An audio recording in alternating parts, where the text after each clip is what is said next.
Ladies and gentlemen, if I could have your attention.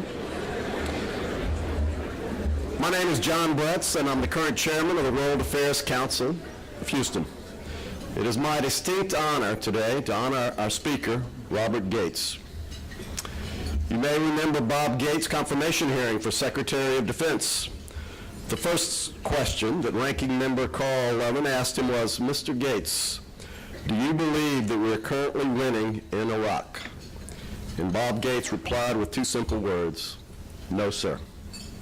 At that moment, Bob's candor and straightforward style was exactly what our country needed. It showed America what kind of Secretary of Defense he was going to be.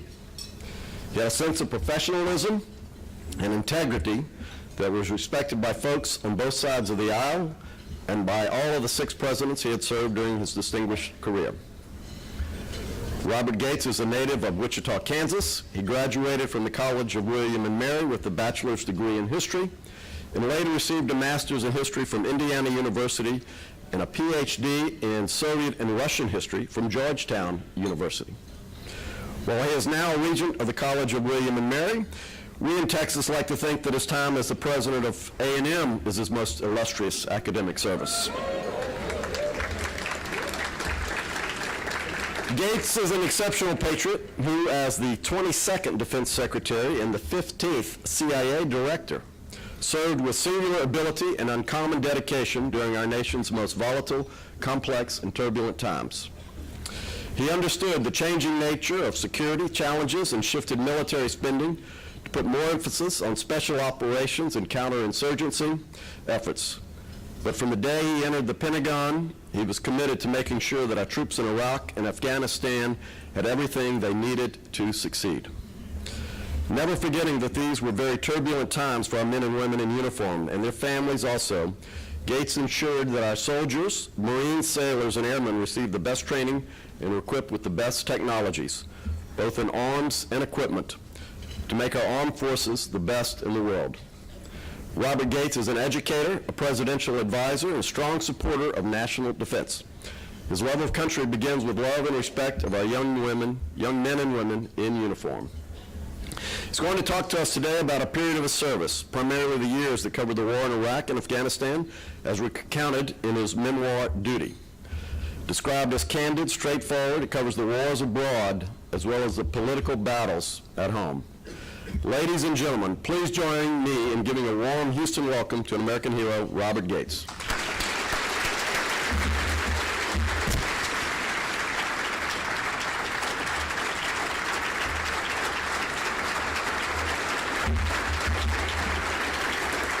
Thank you. Thank you. Thank you very much, John. It's wonderful to be here in Houston, and I want to thank the World Affairs Council for hosting me today.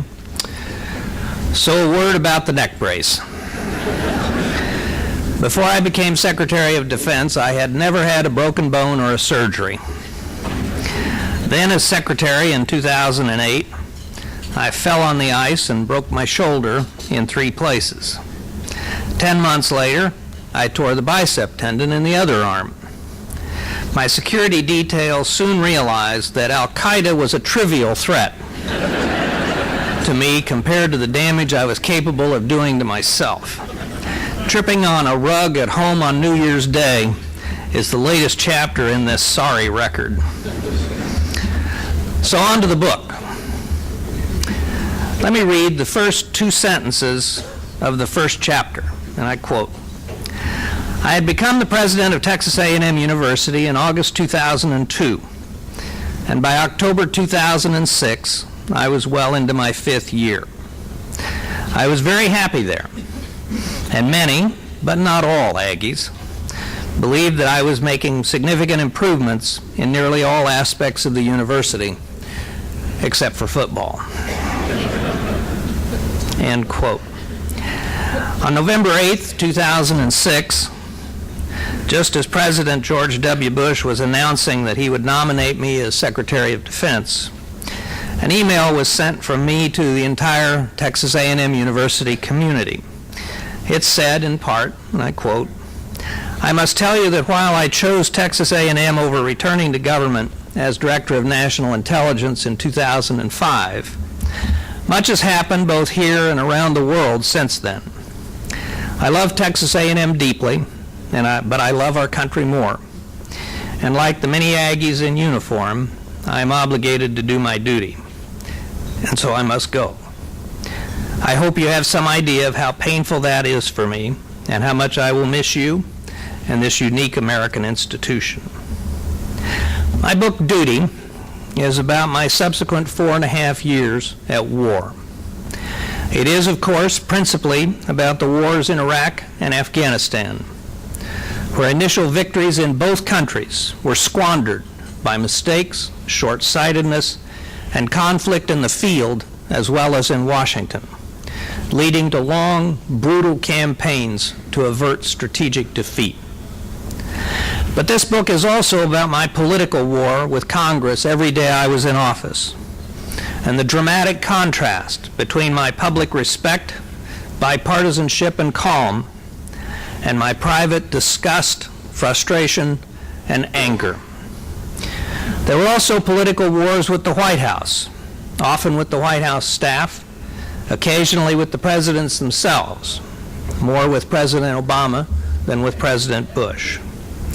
And finally, there was my bureaucratic war with the Department of Defense and the military services, aimed at transforming a department organized to plan for war into one that could wage war, changing the military forces we had into the forces we needed to succeed. George W. Bush and Barack Obama were respectively the 7th and 8th presidents I worked for. I knew neither man when I began working for them, and they did not know me. To my astonishment, I became the only Secretary of Defense in history to be asked to remain in the position by a newly elected president, let alone one of the other party.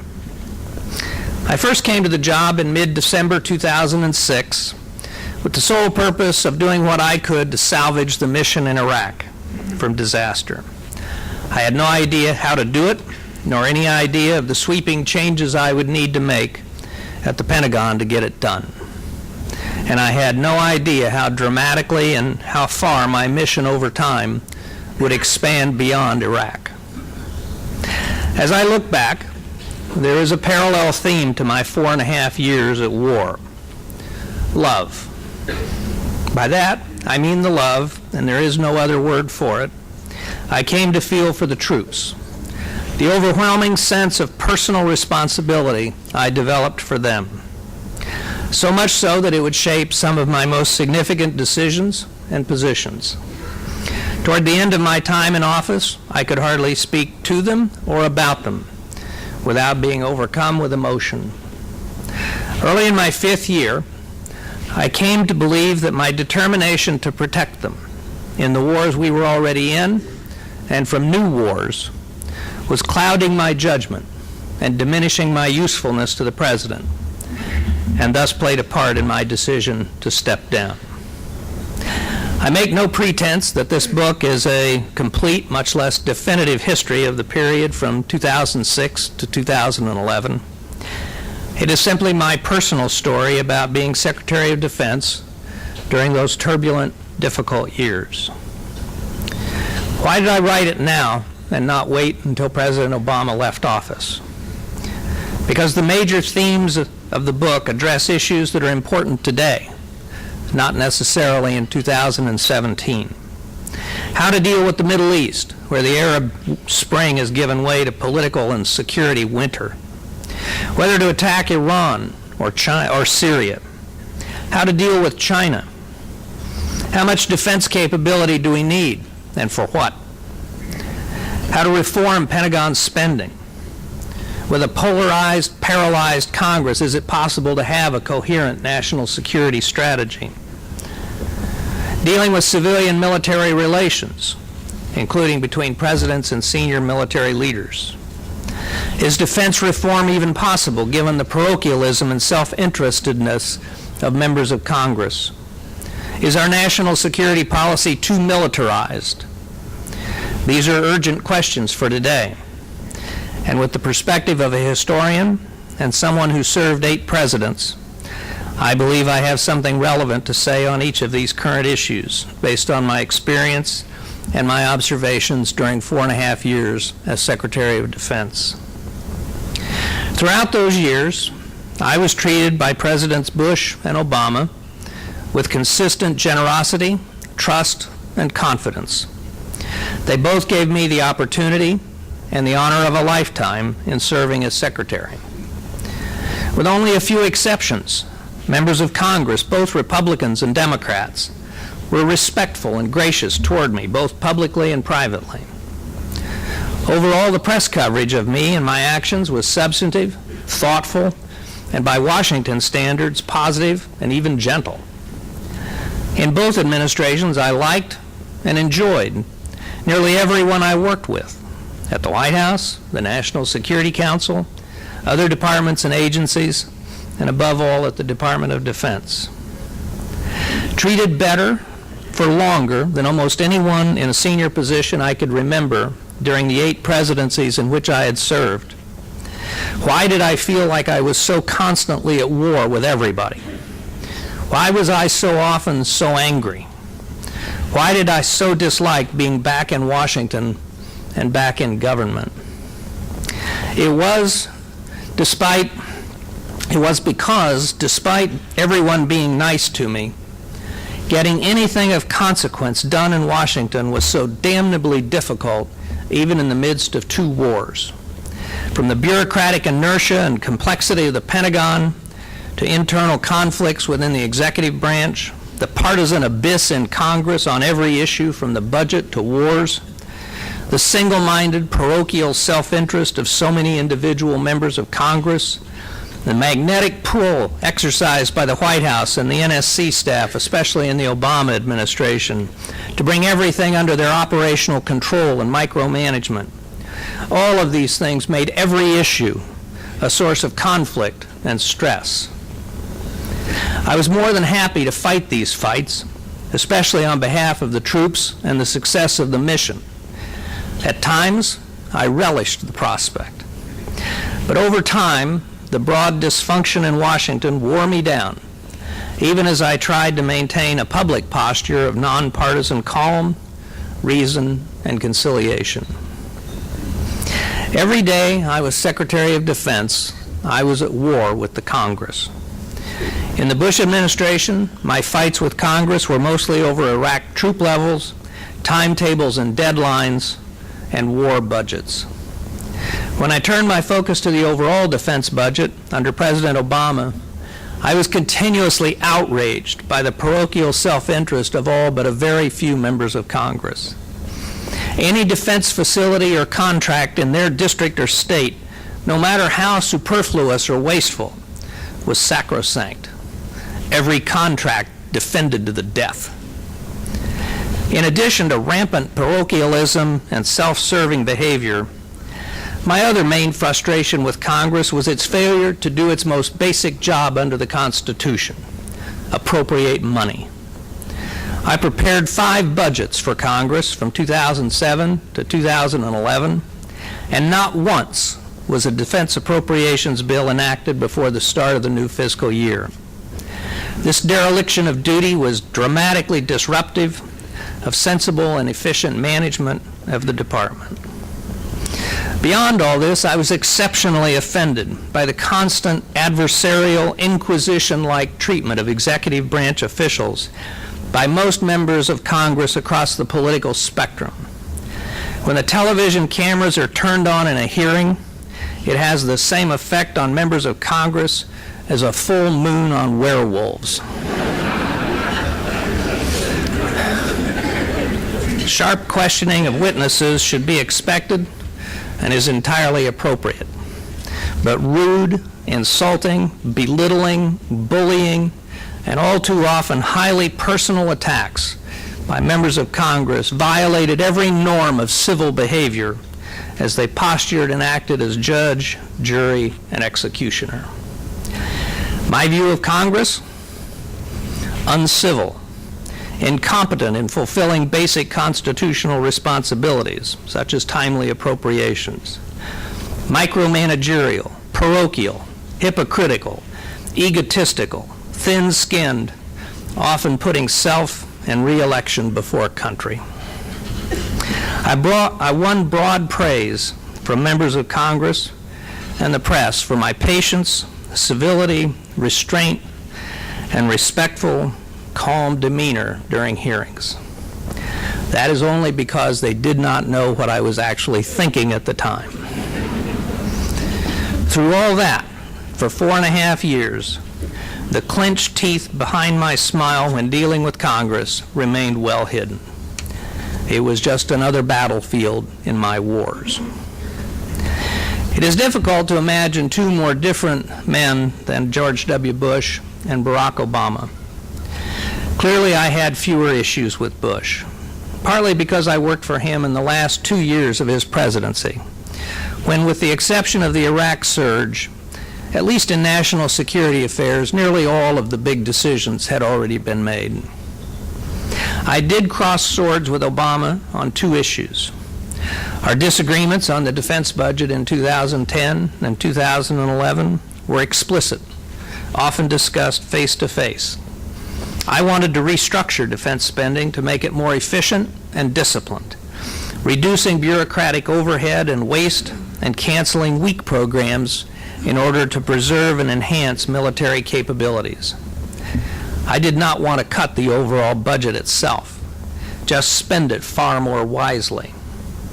Obama felt that defense could and should be cut on its merits, but also to give him political space with his party and constituents to cut domestic spending and entitlements. At least that's what he told me. I never confronted Obama directly on the second issue, which was his determination that the White House tightly control every aspect of national security policy and, most significantly, operations. But I often did raise that issue with the White House Chief of Staff and the National Security Advisor. I had no problem with the President and the White House driving policy. That's what presidents are supposed to do. But his staff's intrusiveness, micromanagement, and meddling in operational matters was unprecedented and drove me crazy.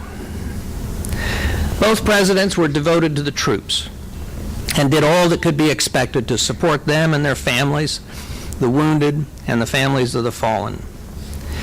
But there was a significant difference between the two presidents in one respect. President Bush supported the troops and also strongly supported the missions in Iraq and Afghanistan that they had been assigned to carry out.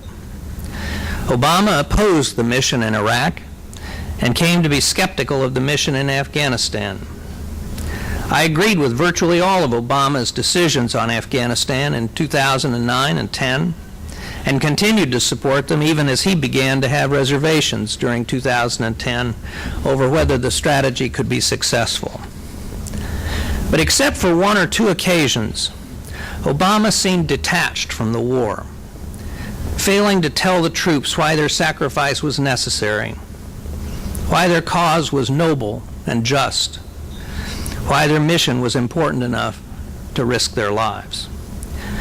This lack of passion and commitment troubled me, and I told the White House Chief of Staff the President needed to take ownership of the war, especially after he added 60,000 more troops to the effort in Afghanistan.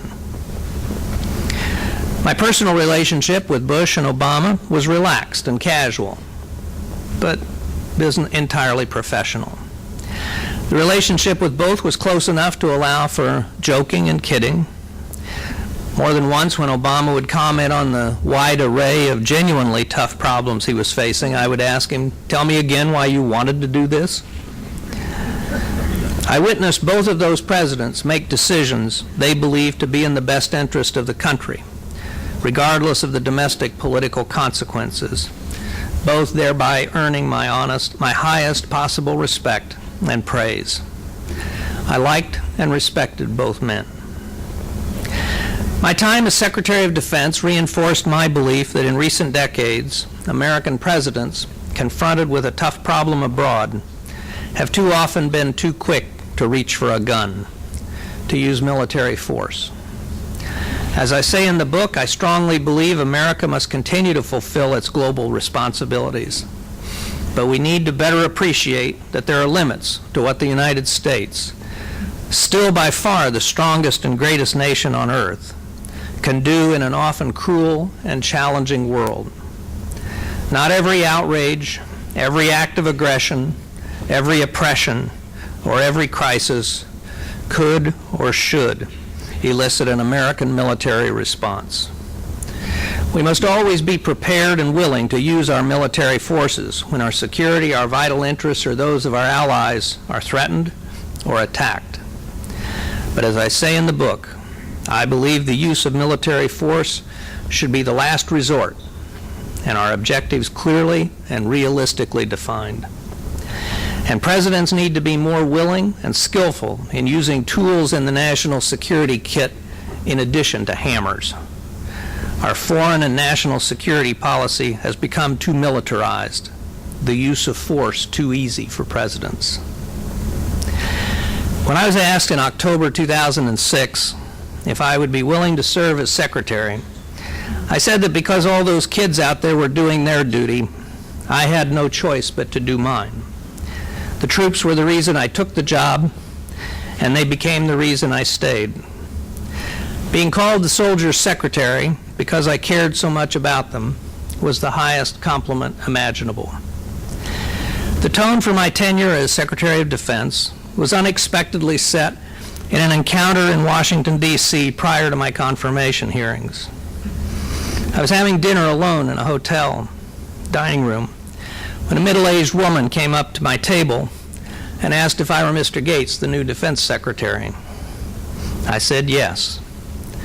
She congratulated me and then said to me with tears in her eyes, "I have 2 sons in Iraq. For God's sake, bring them home safe."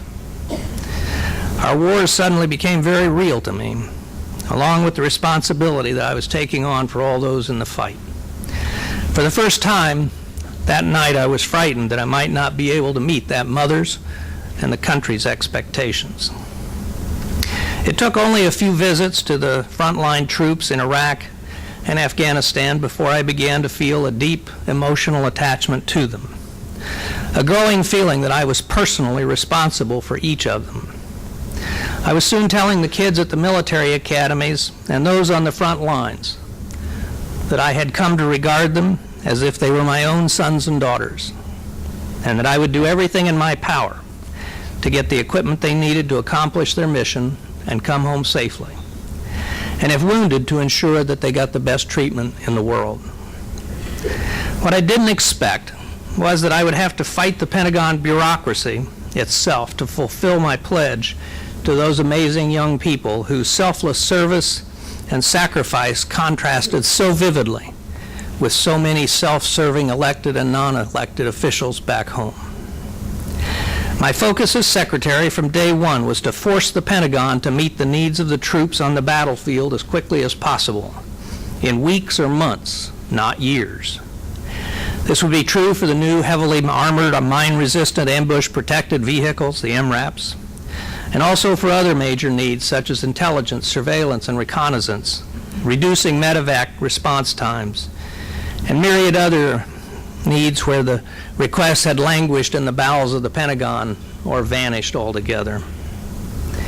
There will always be a special place in my heart for those who served on the front lines in Iraq and Afghanistan, most in their 20s, some in their teens. I never imagined that I would be responsible for overseeing 2 wars and seeing to the well-being of those fighting them. During World War II, General George Marshall once told his wife, "I cannot afford the luxury of sentiment. Mine must be cold logic. Sentiment is for others." Icy detachment was never an option for me. Because of the nature of the wars I oversaw, I could afford the luxury of sentiment, and at times it nearly overwhelmed me. It wasn't long before I had signed the orders deploying every single person in an American uniform to Iraq and Afghanistan. Every single soldier, Marine, airman, and sailor who was killed or wounded was in harm's way because I sent him there.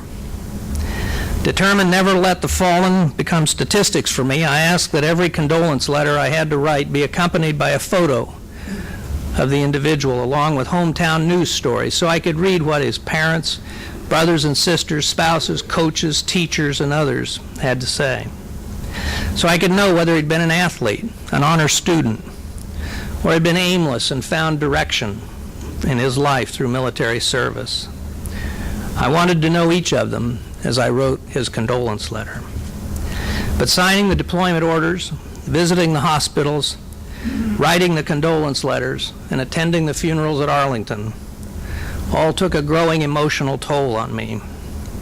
Even thinking about the troops in private, I would lose my composure with increasing frequency. I came to believe that no one who had actually been in combat could walk away without scars, some measure of post-traumatic stress.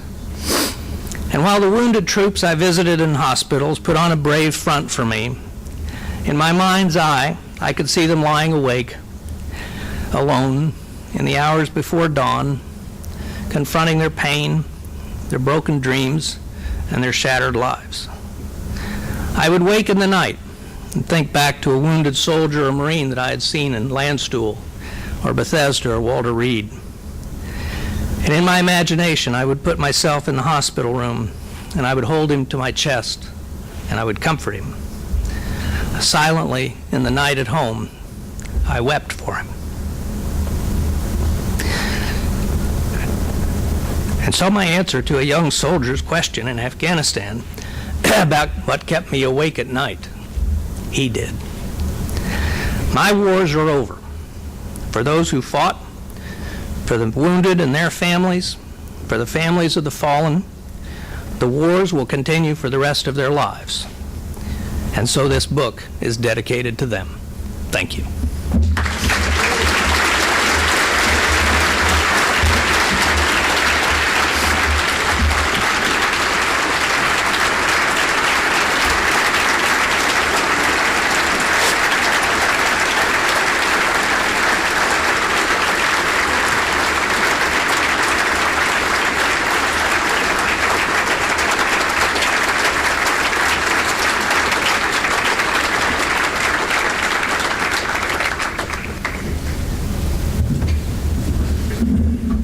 Thank you, Dr. Thank you, Dr. Gates. Sorry. Thank you, Dr. I'll do it and then use the other one. Thank you, Dr. Gates. Apologies for the technical issues there on my fault. One of the follow-up questions, we had some you already answered, but from one of the recurring questions had to do about the timing of the book. What coming out now during the Obama administration, what would be some of your expectations for that, since it did come out now? Well, I think I explained in the remarks why I felt that I wanted to write it now. There are a lot of issues that are addressed in the book, far beyond the scintillating pieces the Beltway has picked up on and always focuses on. And I think that the other aspect of it for me is that I wrote this, as the dedication indicates, for the men and women who serve in these wars.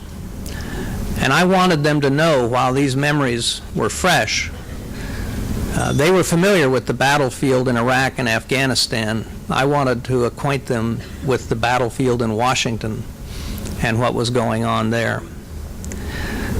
Finally, I get this question, as some of you probably know from virtually all the interviewers, and at the end I say, now I fully expect you to also ask that question of Secretary Geithner, Secretary Clinton, and Secretary Panetta, all of whom have books coming out in the next year or so.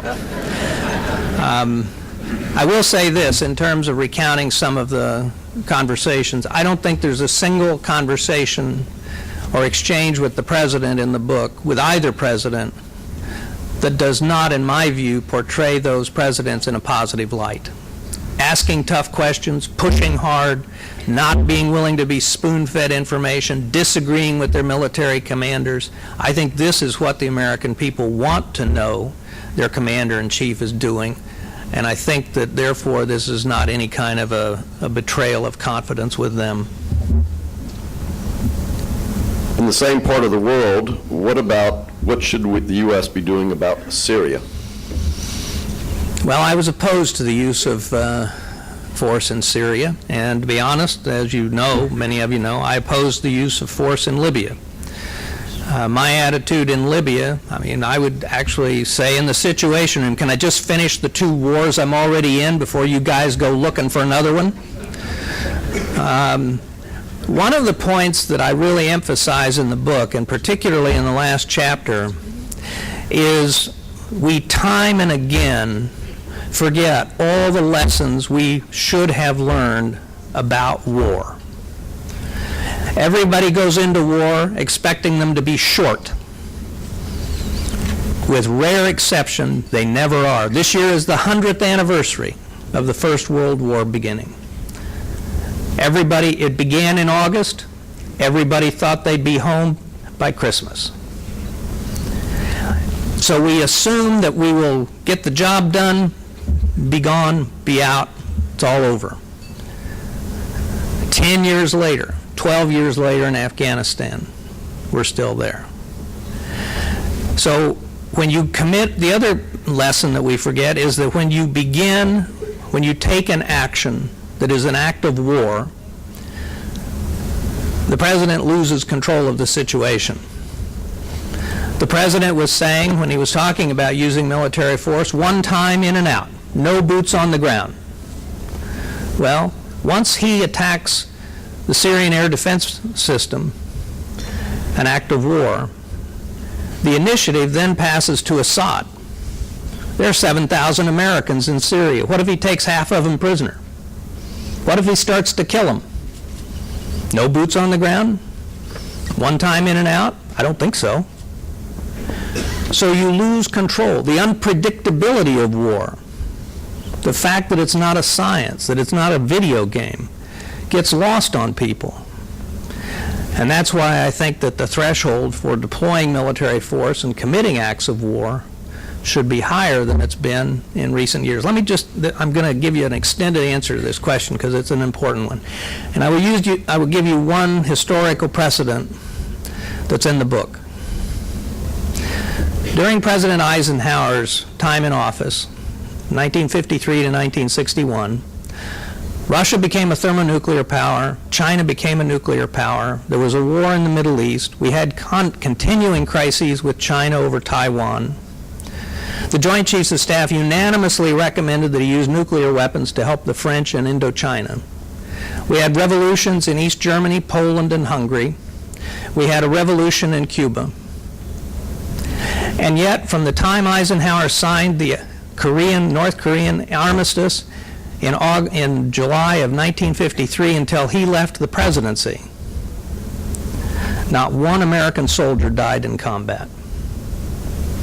It's something to think about. If we look 2 years into the future, what is your prediction for the situation in Iraq and Afghanistan? Well, I think, first of all, I get the question from folks who have served in Iraq, kind of was it for nothing? And my argument is no, you accomplished the objective. In 2008 and 2009, we handed the Iraqis on a silver platter a country that was stable, secure, and at least had the fundamentals, the foundations of democracy. It was up to them to try and keep it. It reminds you of the Constitutional Convention when Franklin was asked, "What have you given us?" And he says, "A republic if you can keep it." Same thing with Iraq. I think 2 things have happened to put Iraq in the place it is today. First is, I think Prime Minister Maliki has been a sectarian president. He has not reached out to the Sunnis. He's tried to arrest his Sunni vice president, Hashemi. He's tried to arrest other senior Sunnis. He has done nothing in Anbar or elsewhere in the way of investments to give the Sunnis a stake in the success of the government in Baghdad. My hope is that what's happened in Fallujah and Ramadi have been a wake-up call for him. There is some evidence that that's the case. The other thing that's happened over which he had much less control, or no control, is the spillover from the civil war in Iraq, in Syria. And so I think that that is going, until he can get the Sunni tribes back on his side, that spillover will continue to lead to a lot of the violence. The good news so far is that the Shia extremist militias and others like Jaish al-Mahdi that were such a big problem in 2006, 2007 have stayed at home. We have not seen the kind of broad sectarian violence that we saw. What we're seeing mainly are the Sunni extremists and al-Qaeda launching many of these attacks. I realize in answering this question, I didn't answer the question about Syria. I think we should not use military force in Syria. I think we could have and should have used significantly more overt and covert support to the opposition at the very beginning of the Civil War when it could have really made a difference. Thank you. Could you have comments about Snowden and the continuing revelations about the NSA? Well, first of all, you can tell that I'm very ambiguous in my opinion. I think Edward Snowden is a traitor, and if he had any ideals or moral fiber, he would come home and face the music, defend what he's done. Instead, and I think it says a lot about Edward Snowden and his motivations, he has fled to that notorious protector of human rights, political liberty, and privacy, Vladimir Putin. What has struck me is that in all of the revelations about NSA, as was reaffirmed as recently as Sunday by Dianne Feinstein, liberal Democrat of California, chairman of the Senate Intelligence Committee, and Representative Mike Rogers, conservative Republican chairman of the House Intelligence Committee, there has been no wrongdoing by NSA that has been identified. There has been no program identified on which the Congress had not been briefed. And there has been no evident abuse. And the President essentially acknowledged this in his remarks last Friday, in essence saying he was talking about a future concern. So my view is, go ahead with these reviews, find out if NSA colored outside of the lines of the programs that were approved. If so, get them back inside those lines. But no one should forget this is an important line of defense for the United States. And we shouldn't forget, we are now 13 years, almost 13 years past 9/11 without a single major successful terrorist attack in this country. It just didn't happen by accident. You talked about Congress and military equipment decisions. How would you recommend they be made more appropriately and taken out of the political arena? Well, I don't think they can be taken out of the political arena. I mean, that's just the reality. It goes back to the beginning of the Republic. When Henry Knox was the first Secretary of War under President Washington, the Congress demanded that they build that we build 6 frigates to deal with the piracy problem on the Barbary Coast. As it turned out, those first 6 frigates for the American Navy, including the USS Constitution, were built in 6 different shipyards in 6 different states. This is not a new problem in the Republic. What is needed to make this work is more guts in the Pentagon in terms of identifying what's important and what's not, in managing programs properly, and with sharp pencils in negotiating contracts, a willingness to acknowledge when a program has gone off the rails and either kill it or fix it, and then the willingness to challenge the Congress on specific programs backed up by a presidential veto. Most of my predecessors, if they were lucky, killed 2 or 3 major military programs. I remember when Dick Cheney was secretary, he killed the A-12 fighter, and he killed, tried to kill the Osprey roto helicopter. The A-12 is still in litigation 20 years later, and the Osprey is still flying. I cut 33 major weapons programs and equipment programs that, had they been built to completion, would have cost the taxpayers about $330 billion. Now, I was able to do that, first of all, because I worked my for all of the negative things I say about the Congress, what I try to underscore is that I actually made the system work in Washington. I killed those 33 programs, and what's more, got the Congress either to approve or acquiesce in it. And I cut $180 billion out of the Defense Department's overhead costs over a period of time, including killing a combatant command. And I got all that done. But it required working with the Congress, finding allies in both parties on the Hill, treating them with respect and civilly, and having a firm presidential veto behind me. At one hearing, Representative Neil Abercrombie of Hawaii, now their governor, a very senior member of the Armed Services Committee, said, "What you and the president need to understand is that the Congress makes decisions on procurement." And I said, "Well, Mr. Abercrombie, that's true, but only if you've got 67 votes."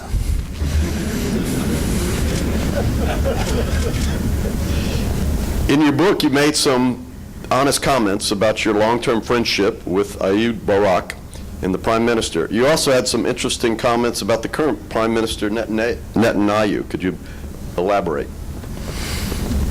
Well, I first got to know the Israeli defense minister for a number of years, Ehud Barak, when he was the head of the Israeli Defense Force and I was the head of CIA, and we developed some very important cooperative relationships and a deep friendship. And I would say that during my time as Secretary of Defense, the United States, and frankly under both President Bush and President Obama, and with their strong support, probably developed the closest security and intelligence relationship the United States has ever had with Israel, including funding many of their air defense and missile defense programs, such as Iron Dome, that you may have read about, for short-range tactical missiles that are launched against Israel.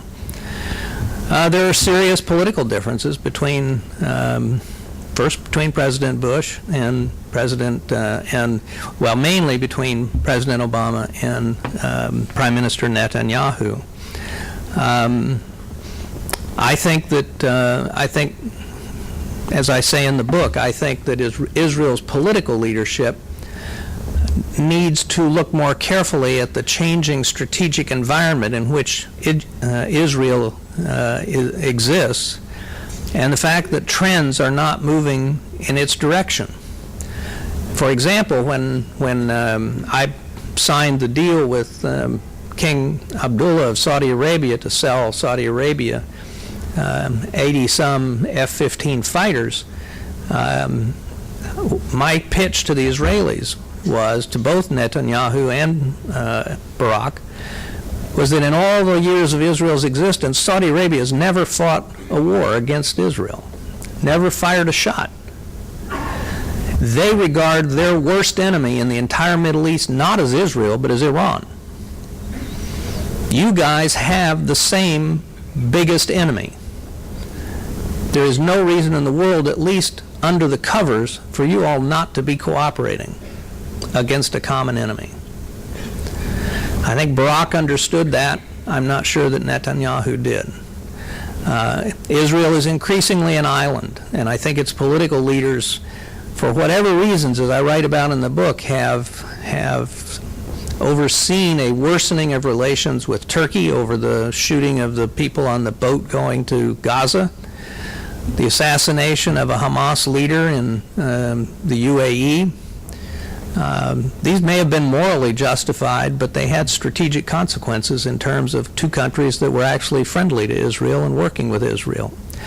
So my view is, as I describe in the book, that the Israelis need to take another look at their strategic environment. And the other big point in the book is that as close an ally as Israel is, the United States should never outsource decisions on national security to an ally, no matter how close that ally. We need to watch out for our own interests, and ours and Israel's are not always 100% in agreement. Are there members of Congress that you did come to respect and admire? Well, there were a lot I liked. And the answer is that there were some,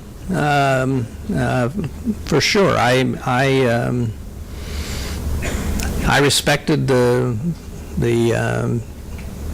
two chairs of the House Armed Services Committee that I dealt with. First Democrat Ike Skelton of Missouri, and then Buck McKeon, Republican of California. I disagreed with Carl Levin, Chairman of the Senate Armed Services Committee, on almost everything, but Levin never broke his word to me, and if he said he'd do something, he did it, and I respected that.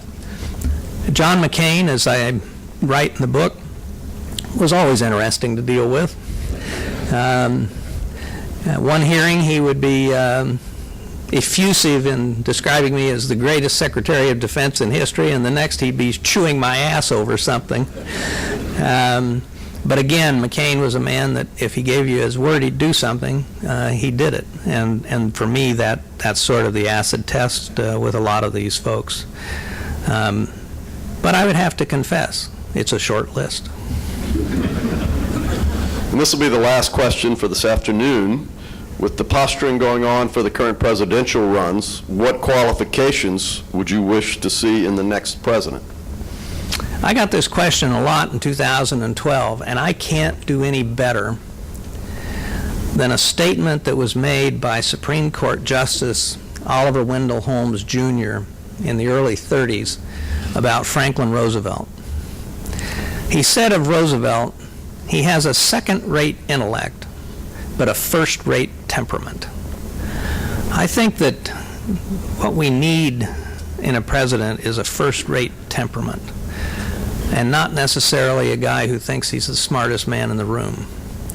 And if you look at our greatest presidents, Washington, Lincoln, Teddy Roosevelt, Franklin Roosevelt, Harry Truman, Dwight Eisenhower, Ronald Reagan, I think all of those guys come pretty close to fitting Holmes's definition.